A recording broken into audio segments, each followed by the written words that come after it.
Este es el primero de varios videos en los que voy a contestar las dudas que me fueron planteando en las preguntas, que los hice hacer de forma obligada. Yo lo que hice fue leer las preguntas en general y fijarme los temas que estaban repetidos y a su vez realizar una selección por cuestiones de relevancia, quizás no de relevancia teórica, sino básicamente con los temas que yo tomo en el examen y que es bueno que ustedes conozcan bien. Por ese motivo, por ejemplo, todo el tema de la inmigración, que fue bastante preguntado, no va a estar muy desarrollado en videos porque yo no tomo en general cuestiones vinculadas con condiciones de vida, o si a los inmigrantes les fue bien o les fue mal, porque el interés es básicamente que ustedes se centren en la parte económica, ¿sí? Entonces, voy a empezar en este primer video a hablar de la cuestión de librecambio y proteccionismo, ¿sí? ¿Por qué hablar sobre librecambio y proteccionismo? Bueno, en primer lugar porque el apartado al que dedican Gerchunov y Liach es muy confuso, es muy difícil leerlo y sacar una conclusión certera y saber si en la Argentina había libre cambio o había proteccionismo. Vamos a primero definir de manera sencilla qué entiendo por libre cambio, qué entiendo por proteccionismo y cómo funcionaba en la Argentina.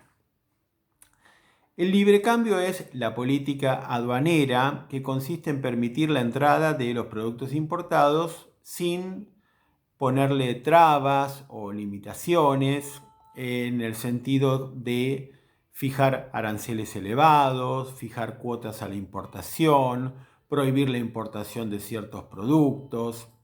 Entonces, si uno aplica el libre cambio, no pone ninguna de esas limitaciones. Por supuesto, que ustedes ya lo aprendieron, que todo estado, aún los estados librecambistas, cobran impuestos a la entrada de los productos importados. Porque si no, pensemos en el caso del Estado argentino del siglo XIX, no podría sobrevivir porque justamente la mayor parte de sus rentas aduaneras vienen por recaudar impuestos a la importación. Así que de ninguna manera uno puede pensar que en el libre cambio no se cobran impuestos a los productos importados, se cobran impuestos relativamente bajos. ¿Qué es el proteccionismo? El proteccionismo es la política aduanera contraria, justamente en la política que intenta limitar la entrada de los productos importados, poniendo aranceles elevados, fijando cuotas para la importación, estableciendo prohibiciones, estableciendo controles fitosanitarios. Eso es el proteccionismo, ¿sí? Nosotros tenemos para el siglo XIX el ejemplo del libre cambio más acabado en Inglaterra, y como países proteccionistas que justamente a partir de esa protección van a comenzar una industrialización, Alemania y los Estados Unidos. Entonces tenemos esos dos paradigmas y esas dos formas. Entonces, ¿en la Argentina hubo libre cambio o hubo proteccionismo? Según la versión tradicional que hay en la historiografía, en la Argentina lo que hubo fue libre cambio, ¿sí? Toda una corriente historiográfica sostuvo que en la Argentina los productos importados ingresaban sin tener ningún tipo de trabas ni limitaciones, y esto era funcional a la estructura social y a la estructura de dominación que había en la Argentina. Los terratenientes que controlaban el aparato estatal favorecían el libre cambio porque justamente lo que querían era crear un circuito entre los países proveedores de productos industrializados y Argentina, a través del cual ellos vendían productos manufacturados y compraban lo que los terratenientes quieren vender: trigo, carne, cereales, lana. Por ese motivo es que justamente se impone el libre cambio como política del Estado argentino, y de esa manera se hipoteca el desarrollo industrial. Solamente pueden crecer algunas industrias en los intersticios de lo que sería el esquema agroexportador. Por ejemplo, los frigoríficos que no tienen más remedio que instalarse en la Argentina, porque justamente la carne hay que refrigerarla acá para luego enviarla para Europa. Entonces, esa es una posición tradicional. Contestando a esto, Gerchunov y Iliach dicen, bueno, pero no había tanto libre cambio o no era tan claro, y en un apartado dicen que hay un solo observador europeo que dice que en la Argentina había mucho proteccionismo y que era muy difícil ingresar y todo lo demás.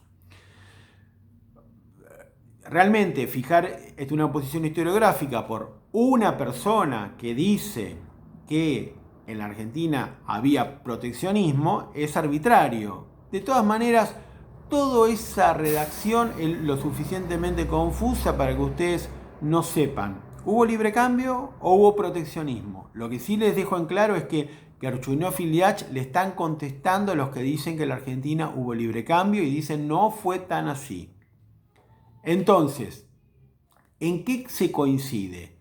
Primero, que los aranceles que se fijaban en la Argentina, sean bajos o altos, no se los establecía con un propósito industrialista. Es decir, no existía una política similar a la que para la época llevaban a cabo Estados Unidos y Alemania. Entonces, si se ponían aranceles elevados, era por otra cuestión, era por la presión de un grupo, por un lobby de un grupo de interés que justamente quería impedir que cierto producto ingrese a la Argentina. Pero no hay un plan de desarrollo industrial por el cual se protege la industria nacional para que ésta crezca y pueda competir con los productos extranjeros. No hay nada de eso. Inclusive, cuando se habla de proteccionismo al revés, se dice que en vez de impedir que llegue el producto final y permitir que llegue el insumo, la materia prima, que esa es la política racional cuando uno quiere favorecer las actividades industriales, ¿sí? Que no vengan los productos terminados y que vengan las materias primas con las que se pueda fabricar para justamente poder fabricarlos en la Argentina.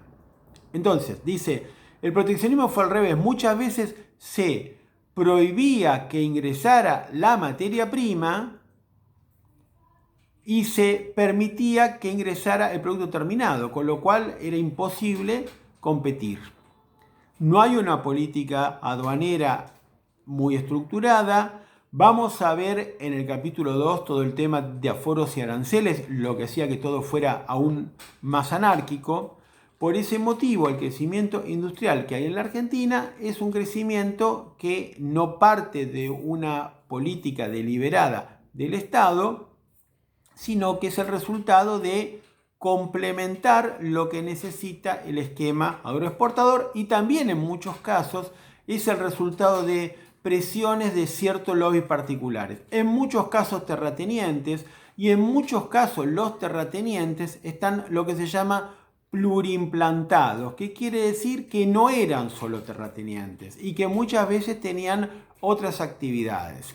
Les voy a dar un ejemplo muy claro que es el de Ernesto Torkins. Ernesto Torkins era un gran terrateniente, tenía grandes extensiones en la llanura pampeana, pero grandísimas extensiones, pero además era dueño de un banco.